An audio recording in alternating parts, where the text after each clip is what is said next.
The stars were burning. One by one, the great space fortresses of the Allied races fell. Massive structures that once protected entire systems were now silent ruins floating in the void. The last of these fortresses, Skyhold Prime, stood alone, above the planet Dravis, its shields flickering like dying candlelight. Inside, chaos reigned. Sirens screamed, lights blinked red, officers shouted, screens showed enemy shapes moving fast through space, too fast to stop. The enemy had no name. The Allied races called them the Devourers, because they consumed everything, stars, planets, even time. No one knew where they came from.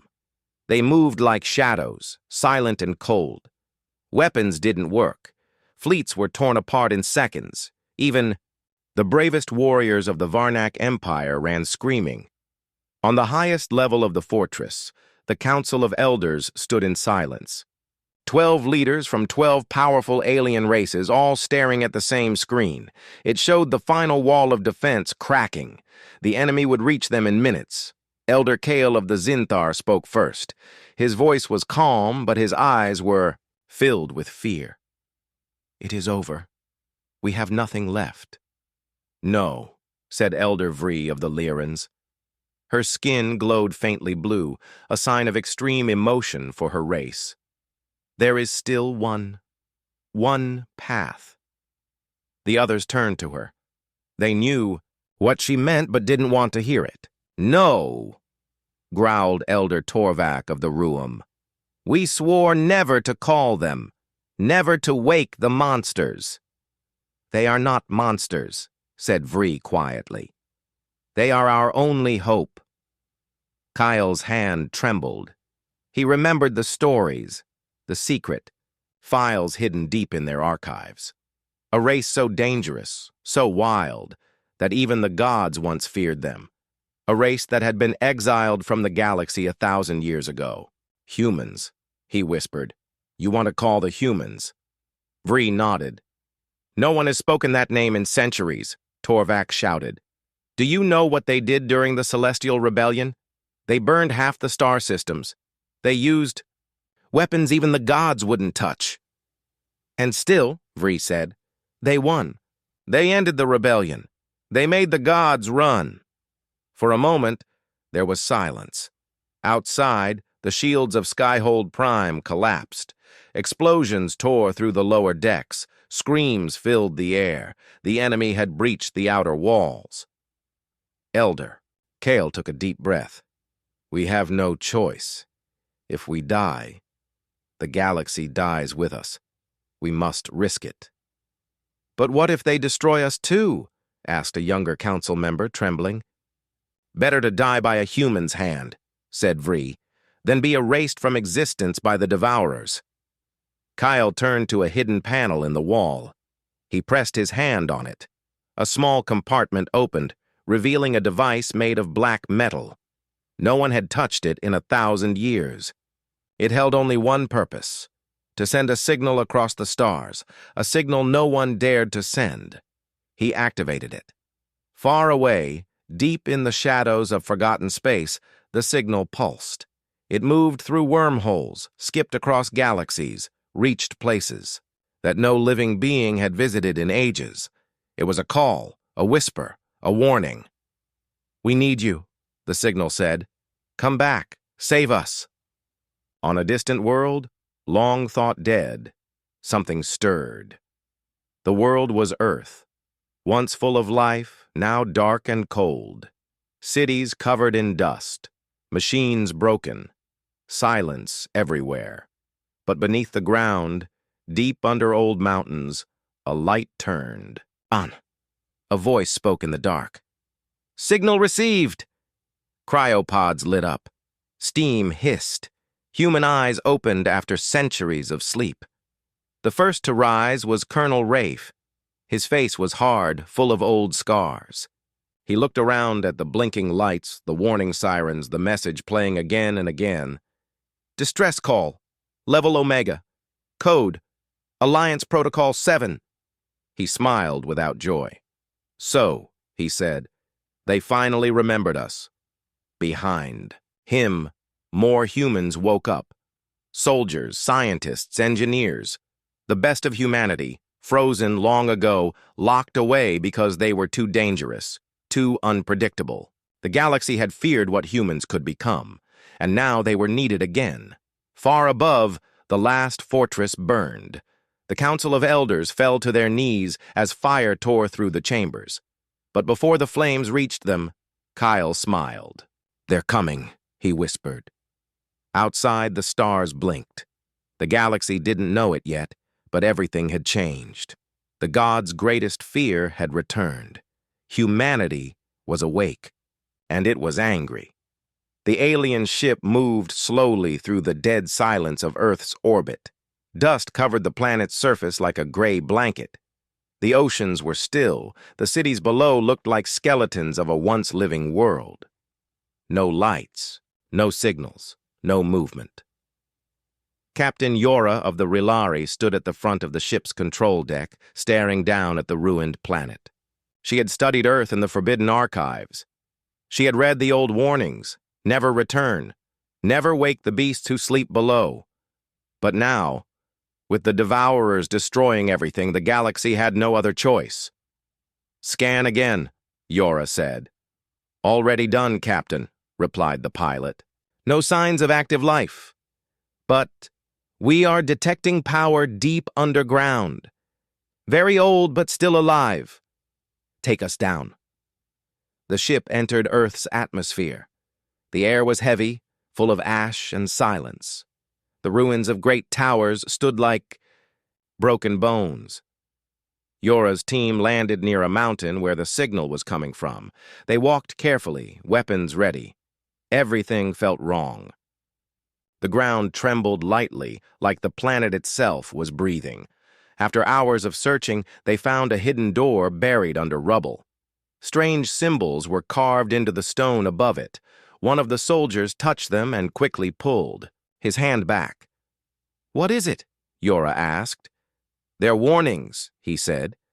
"Old human language. It says, if you open this, be ready to end the world." Yora stared at the door. Her heart beat faster, but she gave the order. "Open it." The door groaned as it moved. A long tunnel led into darkness. Lights turned on automatically as they walked inside. The air was cold. Machines lined the walls, most covered in dust, but some still hummed softly. They reached a large chamber deep underground. In the center were rows of cryopods. Each one held a human. "They're not dead," whispered a scientist. "They're sleeping, waiting."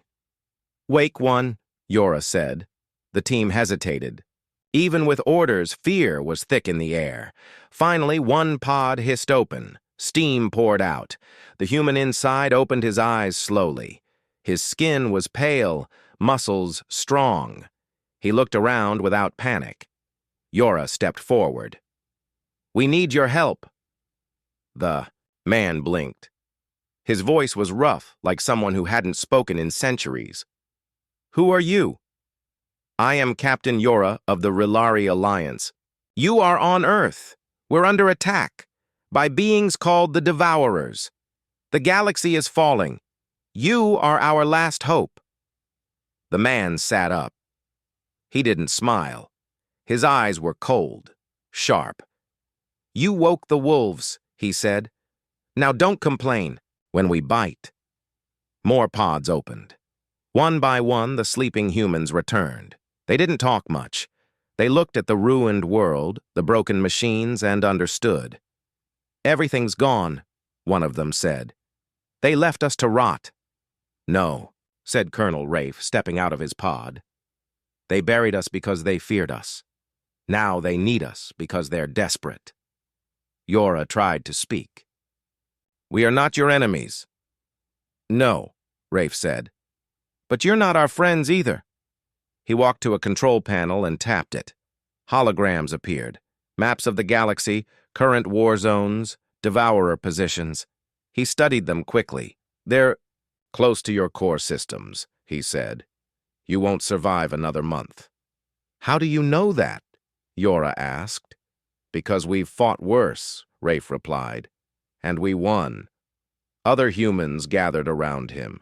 Some smiled, some cracked. Their knuckles, soldiers, tacticians, scientists, all ready to return to war.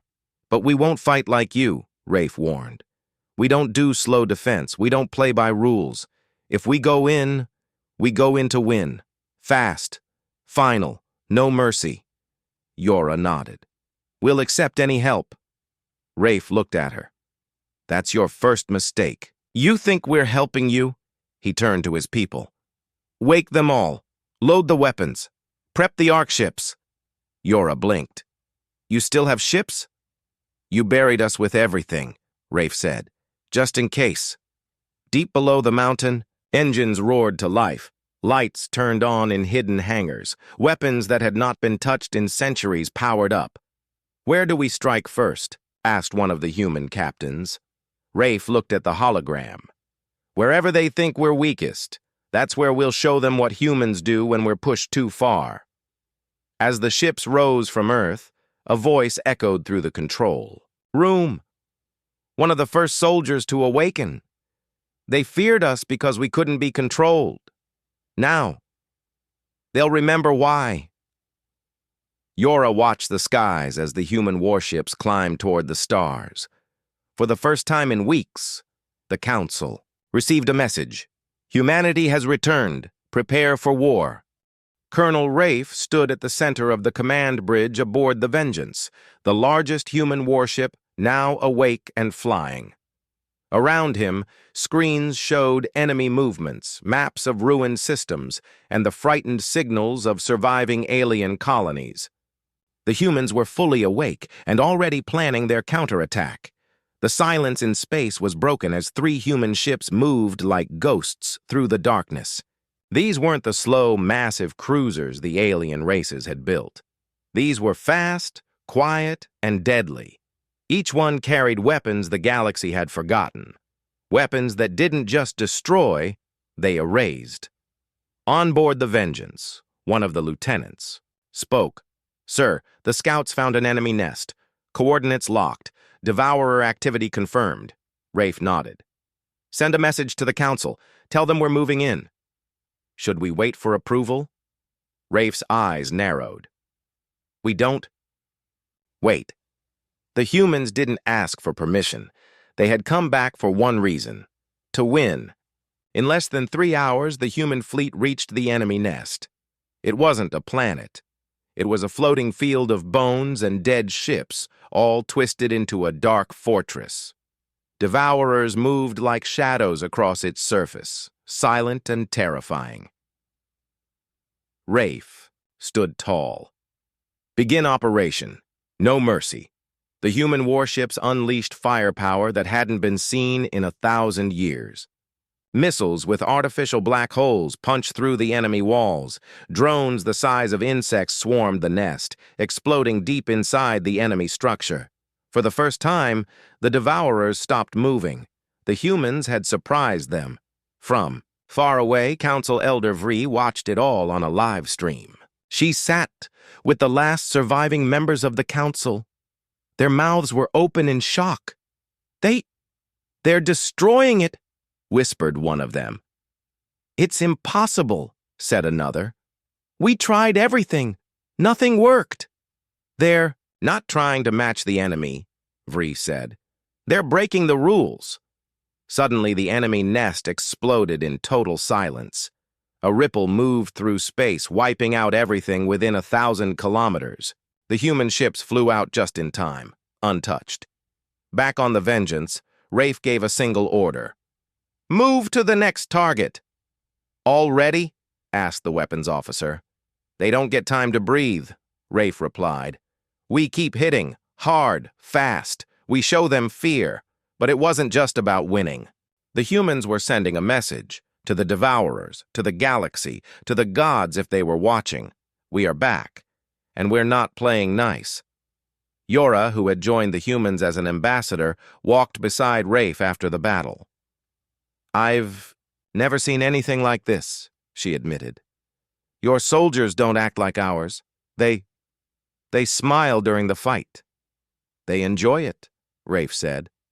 Not because they love war, because they finally get to finish what we started.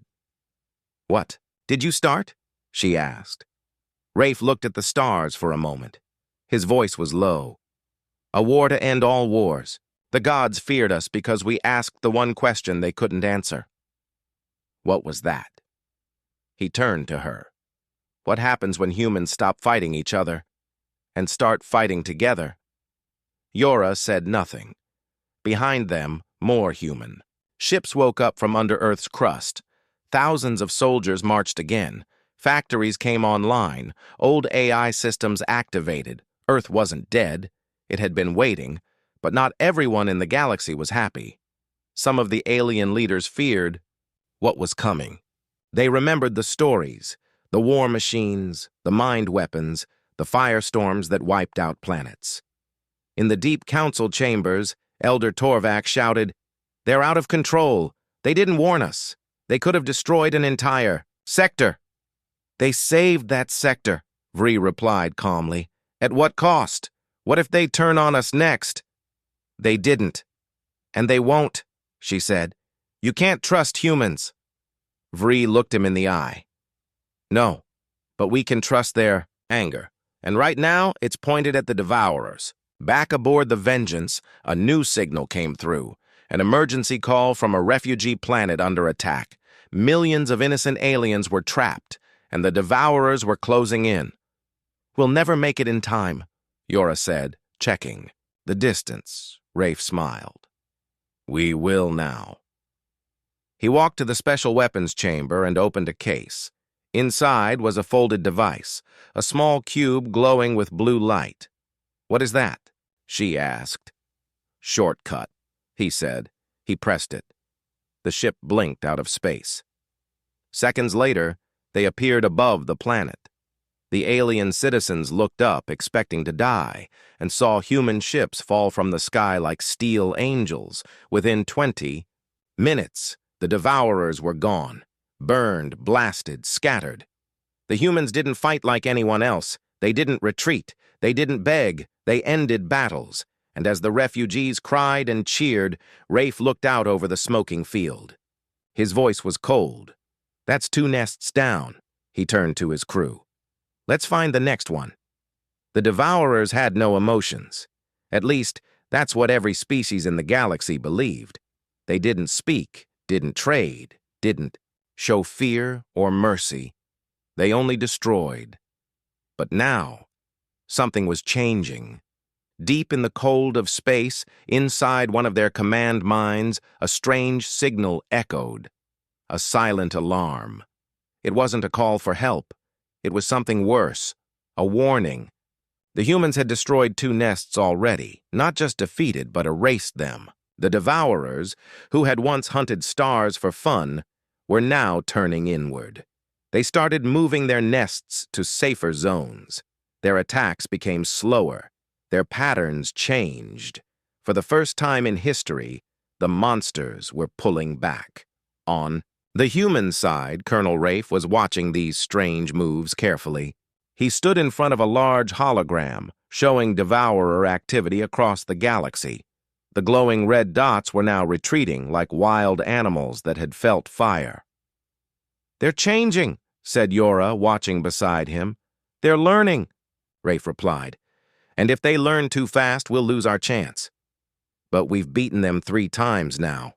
He shook his head. "That's not enough. We need to hit the heart."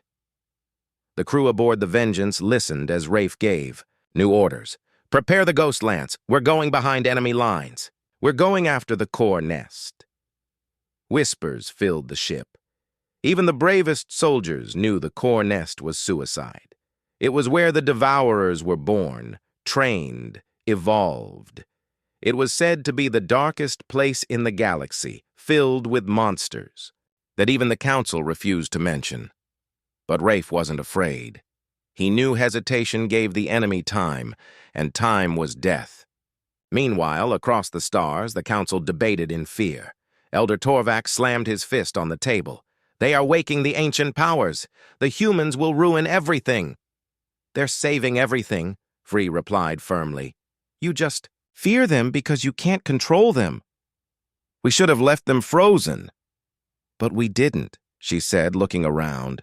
And now they're doing what none of us could. Back on the Vengeance, the Ghost Lance was ready. It was a small stealth ship made for deep space jumps. Only 10 people would go.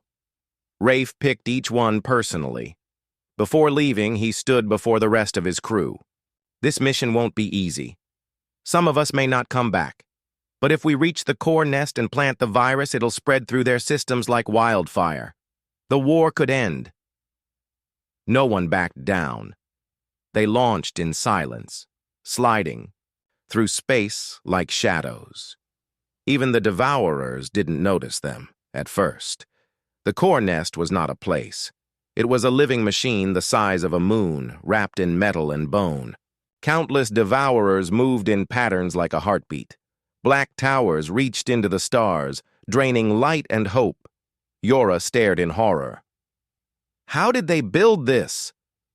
They didn't, Rafe said. They grew it. The Ghost Lance dropped, close to the surface, dodging patrols. Inside, tension built with every second. One wrong move and they'd all be shredded. Finally, they reached the central tower. The entrance was a giant mouth that opened when they approached. No doors, no guards. The Devourers didn't expect visitors, especially not humans. They went in. Inside, it was worse. The walls were made of bone and machine. Strange lights pulsed like veins. The air tasted like ash. The team moved in silence, each step carefully watched by drones and cameras, but still, no alarms. It's like they don't know what to do, whispered one soldier. They're afraid, said Rafe. They never thought we'd come here. They reached the core, a huge, pulsing brain hanging above a pit. Beneath it, rivers of data and energy flowed. Rafe took out the virus device, a small cube glowing, faint blue, the same kind of tech they'd used in the last battle. He placed it on the console. It melted into the machine like a drop of water. It's done, he whispered. Suddenly, the nest screamed. Not a sound, but a feeling, a sharp pulse in their minds. The Devourers had noticed. Alarms blared, walls shifted, the mouth at the entrance began to close. We're locked in, shouted one soldier. No, Rafe said, pulling out a second cube. We're getting out. He activated it. In a flash of light, the Ghost Lance blinked out of the core nest and reappeared above the stars. They had escaped. Back on the ship, everyone cheered, but Rafe didn't. He looked at the shrinking shape of the core nest behind them. It was shaking, twisting, glitching. The virus had started. Across the galaxy, Devourer ships twitched in midair. Some crashed, some exploded. Some began attacking their own kind. The virus was spreading. The council watched in awe. Is it over? Asked a young diplomat. No, Vree said softly, but the fear has begun. The Devourers, for the first time, knew the feeling they had given others for centuries. Terror, and it came with a human face. Silence spread across the galaxy. After the core nest was hit, the Devourers didn't launch a counterattack. Instead, they paused. It was like the entire species was holding its breath. In secret corners of space, strange energy began to rise. Ancient sensors that hadn't activated in thousands of years suddenly lit up. Deep beneath ruined planets, machines that no one remembered started to hum again. The gods were waking up. Not gods like stories or prayers, but real, ancient beings, creators of the first species, builders of the first laws of space. They had watched in silence as war consumed the galaxy, choosing never to interfere. Until now. On Earth, Rafe stood in the war room watching reports from all sectors. The virus was working. Devourer ships were fighting each other. Nests were burning. Some systems even went dark, but something felt wrong. They're not sending reinforcements, Yora said, confused. They're not retreating either, Rafe answered. It's like they're waiting. Waiting for what? Far away, in the edges of a forgotten galaxy, a signal echoed into the void. It was a voice, not in words, but in pure thought. "They have done it again," it said. "The children of Earth have broken the silence." Inside a sphere of light, a being formed. Its shape kept changing: fire, wind, stone, shadow. Other figures appeared around it. They had no names, only memories of creation. The humans were supposed to sleep forever, another said. They woke. They survived. They fought. They touched the forbidden.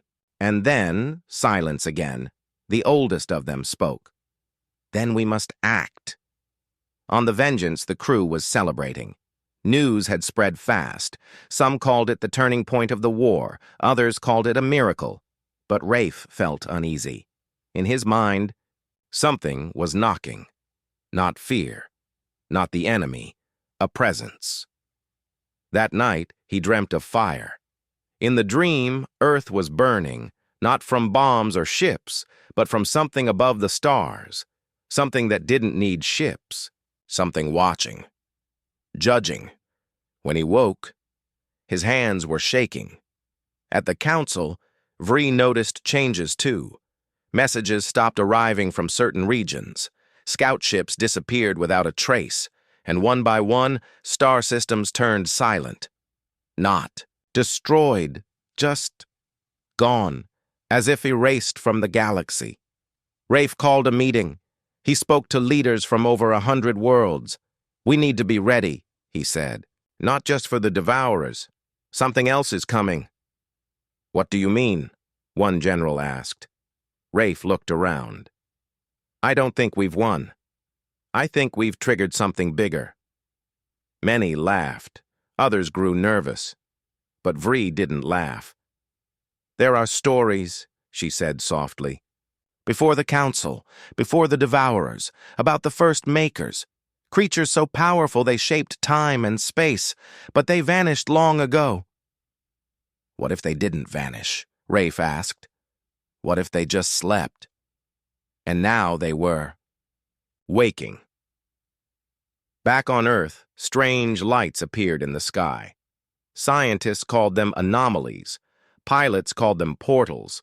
But when drones were sent inside, they didn't return. One night, a glowing figure appeared above the North Pole. It wasn't a ship. It wasn't alive in the way humans understood life. It just existed. People around the world stopped to look. It spoke to no one. It destroyed nothing. But the moment it arrived, every Devourer ship in orbit fled. It was like even monsters feared what had come. On the Vengeance, alarms screamed. A massive object was heading toward them, not fast, not slow, just constant. As if it didn't care about space or time. The crew braced for impact, but instead of hitting them, it passed through. No damage, no pain. But every screen on the ship turned white. Then, a voice filled the ship. Not with sound, but inside their minds. "You have broken the seal. You have awakened the balance."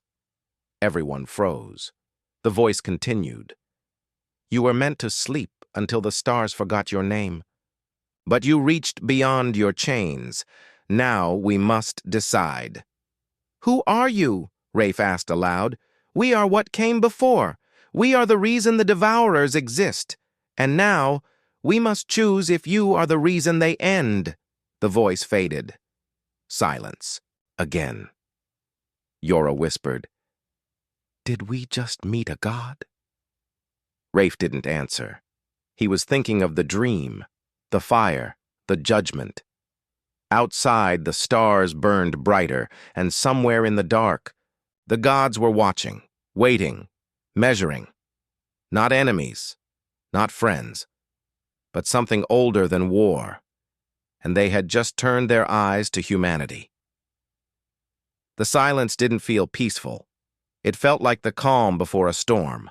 Every soldier, every captain, every leader across the galaxy felt it like invisible eyes were watching them. Not the eyes of the Devourers. Something much older, much colder. Rafe stood alone on the command deck of the Vengeance. He stared out at the stars, thinking about the voice that spoke to them. A voice not from any known species. A voice that filled the ship without sound, spoke inside every mind, and vanished like it had never been. We are the reason the Devourers exist. That line kept echoing in his head. Were the Devourers not just monsters, but tools? The ship's AI tried to scan for the source of the strange energy that had passed through them, but it found nothing. It was as if that being didn't follow the rules of this universe. That same day, a new event shocked the galaxy. A Devourer Queen ship, a massive living creature the size of a small moon, appeared near the edge of human space. But it wasn't attacking.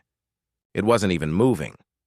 It was dead, floating silently, burnt from the inside. No shots fired, no signs of battle. Just gone. Rafe ordered a scouting team to investigate. When they reached the ship, they found something strange carved into the black surface, a symbol glowing faintly, not in any known language, not made by weapons. It looked ancient and terrifying. Vri contacted Rafe immediately. "This is a warning," she said. "Not to the Devourers, to us." Rafe didn't speak. Deep inside, he already knew it. Later that night, the voice returned. Not just on the Vengeance, but everywhere, on every planet that had fought back. On every ship that carried human blood, on every outpost that dared rise again. The message was simple. You have been seen, then silence again. But this time, the silence was followed by light. Bright beams of energy fell from the sky on 7 different planets at once, not to destroy, to summon. Each planet chosen had once been a devourer nest. Now, only ashes remained. And now something was building on one of those planets. Earth's elite teams arrived and saw the impossible. Massive structures forming out of thin air, like the very space around them was bending, shaping, growing. Inside those structures, a circle formed, floating platforms, strange objects, and, in the center, a seat, not made for a body, made for a mind.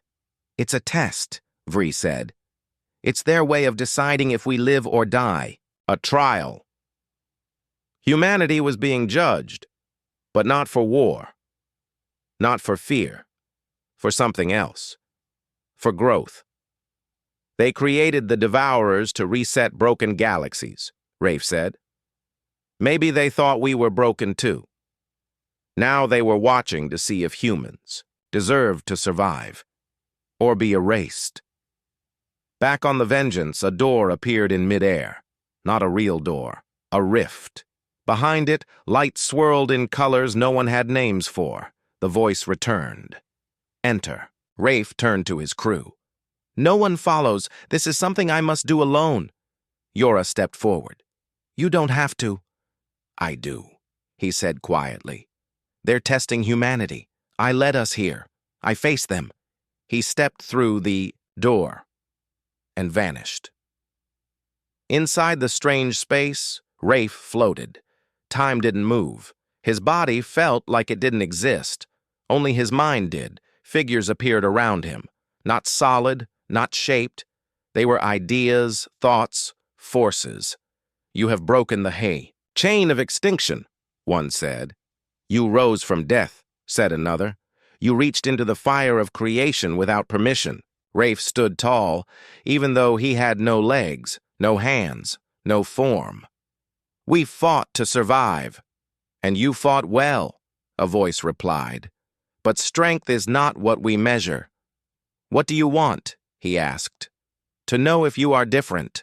To know if you will become like those we ended before." The trial wasn't about winning wars. It was about what kind of species humanity would become after the war. Would they build or destroy? Would they rule or protect? Would they become monsters or something more? Rafe thought of Earth, of the ruins, the children who still laughed, the soldiers who gave their lives, the enemies they forgave, the hope they never lost. He answered simply, "We are not perfect, but we are not what came before. We will not become what you fear." The beings were silent. Then, one spoke. "Then you will be watched." The light grew bright, and Rafe fell back into his body. Back on the Vengeance, he collapsed. The crew rushed to help him, but he stood on his own. "They're not our enemies," he said, "but they are not our allies either." "What now?" Yora asked. Rafe looked out at the stars. "They will wait, watch, and if we ever become the monsters they fear..." He didn't finish the sentence, because he didn't need to. The crew understood. Humanity's war might be ending, but its trial had just begun. After the trial, things didn't go back to normal. They couldn't. Something had changed, not just in space, not just in war, but in the hearts of every human. The stars had spoken, the gods had watched, and humanity had survived their gaze. Rafe stood once more on the deck of the Vengeance. The crew was quiet, watching him. He looked different now, not older, not weaker, just aware, like he had seen something no one else could understand. "They didn't destroy us," Yora said softly. "Why?" "They saw something," Rafe answered. "Something they didn't expect." The galaxy was still a mess. Planets burned, fleets were lost, billions were dead. But something strange was happening. The Devourers were disappearing, not fleeing, not dying, just vanishing, entire. Hives gone overnight. No sign of battle, no remains, like they had never existed. Some said the gods had erased them. Some said the Devourers had served their purpose. But one thing was clear. The war was over, and humanity had won. Not because of strength, but because of change. Vri returned to her people, carrying the story of what had happened. Many didn't believe her at first, but when the same strange structures appeared in their space, they understood. They too were being watched. The trial was not just for humans. It was for all who had fought back, but it was humans who had stood first, and it was humans who would lead the future. Back on Earth, cities were rising again. Children played in the dust of old battlefields. Artists painted the skies with dreams. Engineers built towers that touched the clouds. Soldiers became builders. Builders became leaders. The human alliance was no longer just about survival. It was about rebuilding and sharing. They invited the Vri, the Arkan, the Valari, and others to join in building a new system, a system without war. One where species didn't just protect themselves, but each other. It wasn't easy. Old fears don't die fast. Some still hated, some still hurt, some still wanted power. But for the first time in thousands of years, peace had a chance. In E, the great city of New Sol, a monument was raised. Not of heroes, not of weapons, of hands. One human hand, one alien hand, carved from the stone of Earth and the crystal of the Vri side by side. Under it, a message written in every known language. We stood on the edge of extinction. We reached out. We changed. And we were seen. One night, alone under the stars, Rafe sat by the monument. Yora sat beside him. "Do you think they'll come back?" she asked. "They're always watching," Rafe replied. "Not to rule, just to see." "To see what?" "If we forget." Yora looked at him. "Forget what?" He smiled slightly. "What it felt like to be cornered, to be desperate, to fight with everything, to lose everything, and still choose hope." She nodded. "We won't forget." And for a long time they sat there, no words, just the wind. Above them, a new star twinkled, one no one had seen before. Gift, a warning, no one knew. But it reminded them of the promise, that they were not alone, that they were being watched, that they had been tested and past. In the years that followed, humans led a great rebuilding. They became explorers again, not for war but for knowledge. They mapped old ruins, found lost species, helped rebuild destroyed worlds, and everywhere they went, they told the story of how they were nearly wiped out, the story of the gods who watched, and the choice that saved them, a story not of victory, but of change. And that story spread. It lit fires in the hearts of other species, some who had once ruled with iron, some who had once hidden in fear. All of them heard the same whisper. If humanity can change, maybe we can too. And that whisper became a movement, a spark, a light in the dark corners of the galaxy. Not a fire of war, a fire of hope. The gods didn't return. They didn't need to. The message was clear. The trial wasn't just a moment, it was a mirror, and humanity had looked into it and become something the gods never expected. Not just survivors, not just warriors, but a new beginning. And somewhere, far beyond the edge of known space, where stars bend and time forgets its name, a being of light watched and smiled. Because, for the first time in a very, very long time, they weren't afraid anymore.